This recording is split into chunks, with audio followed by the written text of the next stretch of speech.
दोस्तों ये कहानी है एक आईएएस लड़की की और एक मजदूर की कहानी है। ये दोनों लोग स्कूल के समय ही से प्यार करते थे, लेकिन इनकी ज़िंदगी में कुछ ऐसा तूफान आया जिसकी वजह से ये दोनों अलग हो गए। और फिर से दोबारा 10 साल बाद जब ट्रेन में मिले तो फिर क्या ये एक दूसरे को पहचान पाते हैं या नहीं, और अगर पहचान पाते हैं तो क्या एक दूसरे से अभी भी उतना ही प्यार कर रहे थे या नहीं। इन लोगों की ज़िंदगी में ऐसा क्या हुआ था, आइए जानते हैं पूरी कहानी। कहानी बहुत ही इंटरेस्टिंग और शानदार है, इसलिए वीडियो को अभी से लाइक कर दीजिए। चैनल को सब्सक्राइब नहीं किए तो सब्सक्राइब कर दीजिए, जिससे हमारा हौसला बढ़ता रहे। दोस्तों एक ट्रेन दिल्ली रेलवे स्टेशन पर खड़ी थी। पटना जाने के लिए तैयार थे।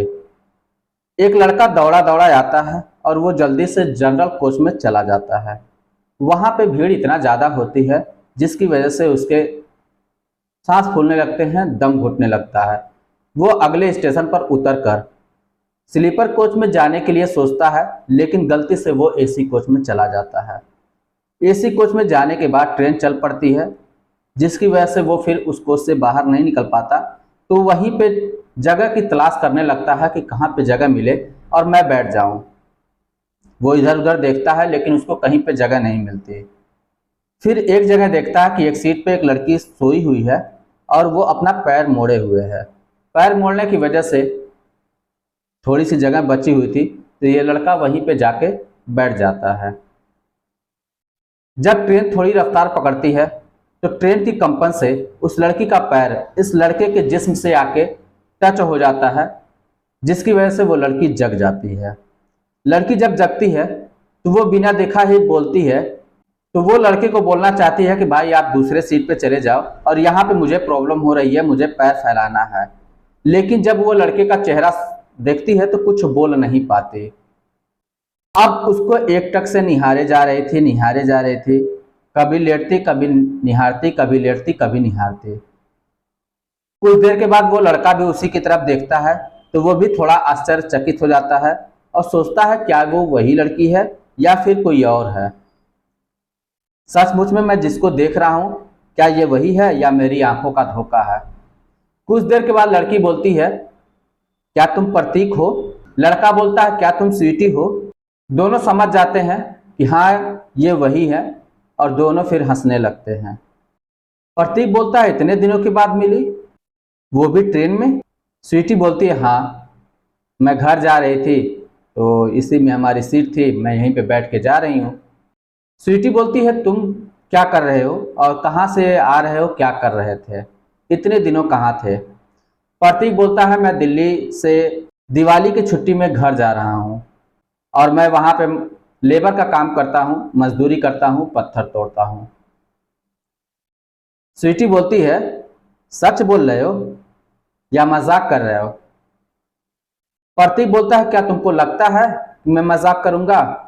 मेरे फटे पुराने कपड़े देखकर, मेरे बालों को देखकर तुम्हें क्या लगता है मैं प्रोफेशनल लड़का हूं? और अगर प्रोफेशनल लड़का होता तो फिर इस तरीके का होता नहीं। मैं सचमुच में मजदूर हूं। दोस्तों वो सचमुच में मजदूर ही होता है और उसके पसीने से बदबू भी आ रही थी, क्योंकि वो दौड़ते दौड़ते ट्रेन को पकड़ा हुआ था। मैले कुचैले कपड़े थे। तो इस चीज़ को देखकर स्वीटी कहती है, हाँ मैं मानती हूँ, तुम जो बोल रहे हो वो सच है। फिर ये लड़का बोलता है, ये बताओ तुम क्या कर रही हो, कहाँ पे रह रही हो आजकल? तो स्वीटी बोलती है, मैं दिल्ली में रहकर ही आईएएस की तैयारी कर रही थी और मैं आईएएस पास कर चुकी हूँ, अब मेरा सिलेक्शन हो चुका है, मेरा ज्वाइनिंग लेटर आने वाला है। प्रतीक बोलता है, अच्छी बात है, ये तो बहुत खुशी की बात है कि तुम्हारा ज्वाइनिंग लेटर आ जाएगा, तुम सरकारी अधिकारी बन जाओगी, बहुत खुशी की बात है। स्वीटी बोलती, वो तो है। अच्छा ये बताओ, तुम्हारी चचेरी बहन जो थी संजू, उसका क्या हाल है? सब ठीक ठाक है? क्या उसका नंबर मिल सकता है? प्रतीक बोलता, हाँ सब ठीक ठाक है, उसका नंबर मिल सकता है। वो अपने मोबाइल से निकालकर अपनी चचेरी बहन का स्वीटी को नंबर देता है। स्वीटी अपने मोबाइल से उसकी चचेरी बहन का नंबर डायल करती है और कानों तक ज्यों ही लगाती है, तब तक प्रतीक बोलता है, ठहरो, अभी मत फोन लगाओ। मेरे घर से और मेरे चाचा जी के घर से कुछ मनमुटाव चल रहा है, जिसकी वजह से हम दोनों लोग बातचीत काफ़ी लंबे टाइम से नहीं कर रहे हैं। जब मैं ट्रेन से उतर जाऊंगा, जब तुम अपने घर चली जाना, अकेली हो जाना, तो फिर आराम से बात कर लेना। अब दोस्तों समय काफ़ी हो चुका था। दोनों फिर खाना वाना खाते हैं, खाने के बाद फिर रात को सोते हैं और सुबह होती है, ब्रश ब्रश करके चाय पी के तब तक जो है स्टेशन आ जाता है। स्टेशन पे वो अपने उतर जाते हैं और अपने अपने घर चले जाते हैं। स्वीटी अपने घर पहुंचती है। घर पहुंचने के बाद फिर संजू को फ़ोन करती है और बोलती है, संजू अरे यार, तुम पहचान रही हो मुझे? संजू बोलती है, नहीं, मैं तुम्हें नहीं पहचान रही हूँ। स्वीटी बोलती है, अरे मैं स्वीटी हूँ, हम लोग कई साल तक एक ही क्लास में पढ़े थे और तुम्हें याद नहीं है? संजू चौंकते हुए बोलते, अरे तुम स्वीटी, बड़े दिनों के बाद यार, आज याद आई है मेरी? बोलती है स्वीटी बोलती है, हाँ यार, मेरे पास नंबर नहीं था इसलिए मैं फ़ोन नहीं कर पाई। तो स्वीटी उसको बात बताने लगती है कि तुम्हारा चचेरा भाई जो था प्रतीक, वो मुझे मिला था ट्रेन में और वो अब मजदूर बन चुका है और उसी ने तुम्हारा नंबर दिया है, तो मैं तुमसे बात कर रही हूँ। संजू बोलती है, चलो बहुत अच्छी बात है, और बरसों का पिछड़ा प्यार मिल गया, ये तो बहुत ही खुशी की बात है दीपावली के मौके पर। स्वीटी बोलती है, नहीं यार, ऐसी कोई बात नहीं है, तुम जैसा सोच रही हो ऐसा कुछ भी नहीं है, हम लोग केवल अच्छे दोस्त थे और आज भी अच्छे दोस्त हैं, और अब मैं आईएएस अधिकारी का एग्ज़ाम पास कर चुकी हूँ, मेरा ज्वाइनिंग लेटर भी आने वाला है। संजू बोलती है, ये तो बहुत खुशी की बात है यार, तुम सरकारी अधिकारी बन जाओगी, तुम्हारा ज्वाइनिंग हो जाएगा। लेकिन यार स्वीटी, और प्रतीक का तो हाल बहुत बुरा है, उसकी स्थिति बहुत खराब है। स्वीटी बोलती है चौंकते हुए, अरे ऐसा क्या हो गया? पढ़ने लिखने में तो अच्छा था, फिर क्या हो गया कि वो मजदूर बन गया? संजू बोलती है, क्या तुम्हें नहीं पता है? तुम तो अच्छे तरीके से जानती हो यार, तुम्हारा और उसका जो है चर्चा पूरे क्लास में चल रहा था, कॉलेज में चल रहा था, सभी लोग जान रहे थे, और तुम्हारा ही भाई तो उसको जो है बहुत मारा पीटा था, तुम्हें मालूम तो होगा ही। उसके बाद जो है जब उसके पिताजी को पता चला तो उसके पिता भी प्रतीक को बहुत मारे पीटे, तभी से वो जो है नाराज होके घर छोड़कर चला गया। वो वजह ये थी कि एक चिट्ठी लिखकर जो है प्रियंका को दिया था, प्रियंका जो है तुम्हारे भाई को दे देती, और उसने बहुत मारा पीटा था। और अगर मेरी बातों पर यकीन नहीं है तो तुम प्रियंका को फ़ोन करो, अभी वो तुमको सच सच सब कुछ बता देगी। स्वीटी बोलती है, ठीक है, फ़ोन पहले रखो, मैं प्रियंका को फ़ोन लगाती हूँ। वो तुरंत दोस्तों प्रियंका को फ़ोन लगाती है और प्रियंका से बोलती है, ये बताओ, प्रतीक ने कभी तुमको लेटर दिया था क्या, जो मुझे देना था और तुमने मेरे भाई को दे दिया? बोलती, हाँ यार, ये मुझसे बहुत बड़ी गलती हो गई थी, मैंने दे दिया था, और तुम्हारे भाई ने जाके उसको बहुत मारा था, मुझे ऐसा नहीं करना चाहिए था। स्वीटी बहुत नाराज़ होती है, बोलती है, यार तुमने जो किया बहुत बुरा किया, और आज के बाद खबरदार तुम मेरे पास फ़ोन ना करना, मुझसे बात करने की कोशिश ना करना। ये कहकर स्वीटी फ़ोन कट कर देती है। फिर दोबारा ये संजू को फ़ोन लगाती है। संजू से बोलती है, ये बताओ आखिर पूरा माजरा क्या है? जो तुम बोल रही वो सच है, बिल्कुल सच है, लेकिन ऐसा क्या हुआ था, पूरा हमें डिटेल में बताओ। तो संजू बताने लगती है, देखो वैसे तो काफ़ी लंबे टाइम से हम दोनों के परिवारों के बीच में बातचीत नहीं हो रही है, कुछ आपसी विवाद हो गया था जिसकी वजह से बात वगैरह नहीं हो पा रही है, लेकिन तुम अगर पूछ रहे हो तो मैं बता रही हूँ। जब हम सभी लोग कॉलेज में पढ़ते थे एक ही साथ में, तो प्रतीक जो है मुझे एक लेटर दिया हुआ था और बोला था कि तुम अपनी सहेली स्वीटी को दे देना। उस लेटर में लिखा हुआ था कि वो तुमसे दिलो जान से प्यार करता है, क्या तुम उससे भी प्यार करती हो? उस लेटर को मैंने पढ़ा, उस लेटर को मैंने जो है गुस्से में आके फाड़ दिया, क्योंकि हमारे घरों के बीच में कुछ विवाद चल रही थी तभी से, तो इस वजह से मैं नाराज़ थी उससे और मैंने लेटर को फाड़ दिया, और मैंने तुम्हें बताया नहीं और उससे बता दिया कि स्वीटी तुमसे प्यार नहीं करते और उसने तुम्हारा लेटर को फाड़ दिया है। अब उसका दिल टूट गया, वो बहुत ज़्यादा रोया, हद से ज़्यादा रोया, इतना ज़्यादा रोया कि एकदम पागलों की तरह रहने लगा। लेकिन फिर भी वो तुम्हें भूल नहीं पा रहा था, तो क्या किया कि धीरे धीरे जो है वो फिर भूलने लगा। उसके बाद फिर किसी तरीके से 10 का एग्ज़ाम पास किया। पास करने के बाद तब तक फिर से जो है फिर उससे रहा नहीं गया, तो एक लेटर फिर से लिखा। उसका जो दोस्त था, उसकी बहन थी प्रियंका, उसने कहा कि यार, और ये लेटर ले जाके अपनी बहन प्रियंका को दे देना, वो जो है स्वीटी को दे देगी, जिससे पता तो चले कि क्या ये सच है या नहीं, वाकई में वो मुझसे प्यार करती है कि नहीं करती है। तो तुम्हें शायद पता नहीं होगा जब वो लेटर वहाँ पे पहुँचा तो प्रियंका तुम्हारे भाई से अफेयर उसका चल रहा था, उसी से उसकी सेटिंग थी, तो वो जो है तुमको न लेटर देकर तुम्हारे भाई को दे दी। जब तुम्हारा भाई वो लेटर पाया तो 2 4 10 लड़कों को साथ में लेकर गया और उसको बहुत मारा पीटा। उसके बाद वो लेटर ले जाकर प्रतीक के पिता के पास वो लेटर पढ़ दिया। पढ़ने के बाद कहा कि देखिए आपका लड़का ऐसे ऐसी बदतमीजी कर रहा है, मेरी बहन को छेड़छाड़ कर रहा है। उसके पिता को जब पता चली तो उसके पिताजी ने भी उसको बहुत मारा पीटा, इतना मारा पीटा कि वो नाराज होकर घर छोड़कर चला गया और 2 दिनों तक पता नहीं रहा। घर वाले बहुत परेशान थे, ढूंढते रहे लेकिन वो मिला नहीं। 2 दिनों के बाद उसका एक साथी दिल्ली जा रहा था जॉब के लिए, तो उसी के साथ में दिल्ली निकल लिया और जाने के बाद वहां पे फिर लेबर मजदूरी का काम करने लगा, पत्थर तोड़ने लगा।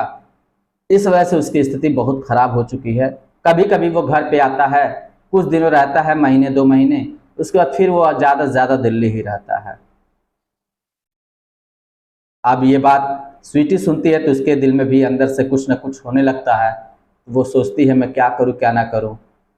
जब दीपावली का त्यौहार बीत जाता है उसके बाद फिर स्वीटी प्रतीक को फ़ोन करते और बोलती है मुझे दिल्ली जाना है, क्या तुम मेरे साथ चलोगे?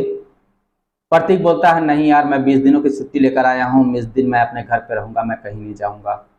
तुम जाना है तुम चली जाओ, जाके फिर चली आना। लेकिन स्वीटी बोलती है नहीं यार, तुम्हारे बिना मन नहीं लगेगा, तुम जब तक नहीं चलोगे मैं नहीं जाऊँगी।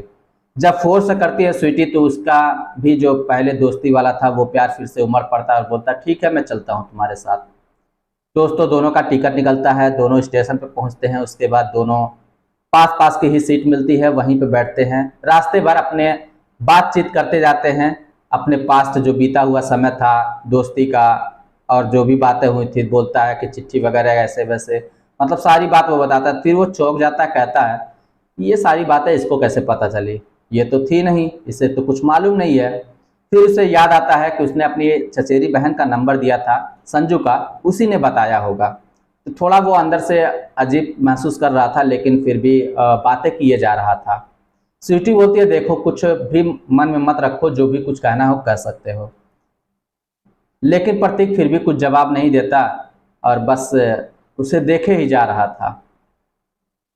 दोस्तों रात होती है, फिर खाते पीते हैं, फिर सुबह पहुंचते। फिर जब स्टेशन पर उतरते हैं तो उसके बाद कहती है स्वीटी चलो तुम मेरे साथ मेरे रूम पे ही रहना, उसके बाद फिर आगे का देखा जाएगा। दोनों साथ में रूम पे जाते हैं, वहाँ पे रहते हैं। उसके बाद फिर जो है बोलती है कि काम करो, तुम काम अपना करने जाओ और तुम जो है शाम को यहाँ पे चले आना, मार्केट चला जाएगा, उसके बाद यहीं पे रहा जाएगा। ये सिलसिला दोस्तों कई दिनों तक चलता है। तो जहाँ पे ये प्रतीक काम कर रहा था वहाँ पे एक लड़का होता है जो प्रतीक के गांव का ही होता है। वो काफ़ी दिनों से वहाँ पे काम कर रहा था। तो वो इसको देखता है कि हर रोज़ शाम के समय ये चला जाता है, जाने के बाद मार्केट वगैरह जाता है। कहाँ जाता है कहाँ रहता है, क्योंकि जहाँ पे रह रहा था वहाँ तो रह नहीं रहा है। तो वो उसके पीछे लग जाता है और पता करने की कोशिश करता है कि आखिर माजरा क्या है। जाता है तो देखता है कि एक लड़की के साथ ये घूम रहा है, उसके बाद उसी के साथ रूम पे चला जाता है। जब ये बात जानता है तो वो समझ नहीं पाता कि ये वही लड़की है जिससे ये पहले प्यार करता था, जिसकी वजह से ये मार खाया था। क्योंकि काफी दिनों के बाद उसने भी देखा था, दिल्ली में उसको भी ज्यादा समय हो चुका था काम करते हुए, घर पे जाता तो इधर उधर नहीं जाता था, इस वजह से वो पहचान नहीं पाया। वो वापस काम पर आता है अपनी फैक्ट्री में और वहीं से फोन कर देता है प्रतीक के पिता को और बोलता है कि आपका लड़का फिर से बहक गया है, किसी लड़की के साथ में घूम रहा है और अच्छे अच्छे कपड़े पहनकर आ रहा है और कहीं पे लड़की के साथ में ही रह रहा है।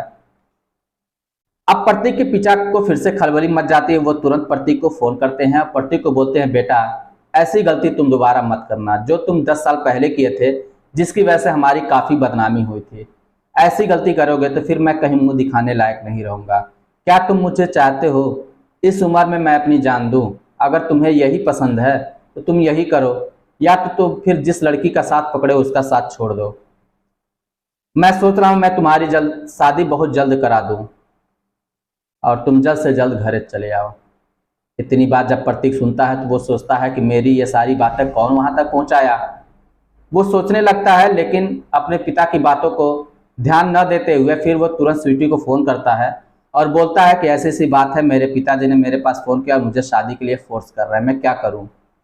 स्वीटी बोलती है तुम कुछ मत करो, तुम अपने घर पे फोन करो और अपनी माँ से बात करो और बोलो कि माँ मैंने एक लड़की से प्यार किया है और उसी से हमने शादी कर ली है और मैं उसको बहुत जल्दी घर पे लेकर आऊँगा। वो IAS अधिकारी बन चुकी है, उसका जो ही ज्वाइनिंग लेटर आ जाएगा मैं उसको घर पे लेकर आऊँगा। अब ये बात ऐसे ही वो अपनी माँ से कह देता है, तो माँ उसकी सुनती है तो थोड़ी खुश होती हैं, घर वाले भी खुश हो जाते हैं। ये बात खुलते खुलते फिर स्वीटी के घर पे पहुंचती है। उसके पिताजी जब जानते हैं तो वो समझ जाते हैं कि बस मेरी ही लड़की है जो कि IAS की अधिकारी बन चुकी है और तैयारी वारी कंप्लीट हो गया है, ज्वाइनिंग लेटर उसका आने वाला है। क्योंकि जो शक था पहले का, वो यकीन तुरंत नज़र उसी पे जाती है हर किसी की पहले। तो वहीं पे गया और अपनी बेटी को फ़ोन किए। स्वीटी के पिता जब फ़ोन करते हैं तो स्वीटी से पूछते हैं, क्या बेटा, जो बात मैं सुना हूँ क्या वो सच है, क्या वो तुम ही हो? बोलती है, हाँ पापा मैं ही हूँ, मैं ही IAS अधिकारी जो बन चुकी हूँ, मेरा ही ज्वाइनिंग लेटर आना, मैं ही जो है प्रतीक से शादी करने वाली हूँ। बोलते हैं, बेटा तुमने ये क्या कर दिया? स्वीटी बोलती है, पापा मैंने जो कुछ भी किया सोच समझ के किया है, आप चिंता ना करिए। इतना कहकर स्वीटी फ़ोन रख देती है। स्वीटी के पिता अब सोचने लगते हैं कि मैंने इतना पैसा लगाया, इतना रुपया लगाया, इतना समय दिया, सब कुछ व्यवस्थाएं दी ये दिन देखने के लिए, अगर यही करना था तो मुझे ये क्यों करना पड़ा। लेकिन फिर जब गहराइयों से सोचते हैं तो कहते हैं कि IAS अधिकारी बनना कोई मामूली बात नहीं है, और अगर वो बनी है तो वो चाहती तो किसी भी IAS अधिकारी से, PCS अधिकारी से या बड़े अधिकारी से या फिर किसी बिजनेसमैन से शादी करके अपनी लाइफ को सेटल कर सकती थी, लेकिन उसने नहीं किया। उसको कुछ तो ऐसा दिखा होगा जिसकी वजह से वो उसी से शादी करने के लिए तैयार है, और वैसे भी जो भी करेगी वो अपने भविष्य के लिए ही करेगी। हम अगर चाह के भी कुछ करने की कोशिश करें तो फिर पता चलेगा लड़की से भी हाथ धो बैठेंगे। इस बात को सोचकर वो अपने दिल को मनाते हैं और बोलते हैं फिर दोबारा फ़ोन करके, ठीक है बेटी, जैसा तुम ठीक समझो कर लो, लेकिन तुम लोग जल्दी ही घर पे चले आओ और हम लोग तुम दोनों की शादी कर लेते हैं। ये बात जब स्वीटी के पिता स्वीटी को बोलते हैं तो स्वीटी बहुत ही खुश होती है। वो प्रतीक को फ़ोन करती है और प्रतीक से बोलती है कि मेरे पिताजी मान चुके हैं और हम लोगों को अब घर चलना चाहिए। दोस्तों, वो दोनों लोग फिर घर आते हैं। घर आने के बाद रीति रिवाज से दोनों की शादी होती है। उसके बाद स्वीटी का ज्वाइनिंग लेटर भी आ जाता है। वो अपना अधिकारी पद संभालती है और ये जो है फिर लेबर का काम करना शुरू कर देता है। दोस्तों, हमें इस कहानी से यही सीखने को मिलती है कि प्यार अगर सच्चा हो तो कभी ना कभी मिलता ज़रूर है, बस यकीन खुद पर होना चाहिए। और अगर प्यार झूठा है तो आप ज़िंदगी में कितना ही भी कमा लीजिए, कितना ही भी धन दौलत बना लीजिए, फिर भी वो प्यार आपके काम नहीं आएगा। प्यार करिए तो दिल से करिए, दिमाग से नहीं। दिल लगाइए, दिल लगी नहीं करिए। तो दोस्तों, आज की कहानी में इतना ही था। उम्मीद करता हूँ कहानी आपको अच्छी लगी हो। थोड़ा सा भी वीडियो अच्छा लगा हो तो वीडियो को लाइक कर दीजिए। चैनल को सब्सक्राइब नहीं किए तो सब्सक्राइब कर दीजिए, जिससे हमारा हौसला बढ़ता रहे। चलिए फिर मिलते हैं नेक्स्ट वीडियो में, तब तक के लिए जय हिंद।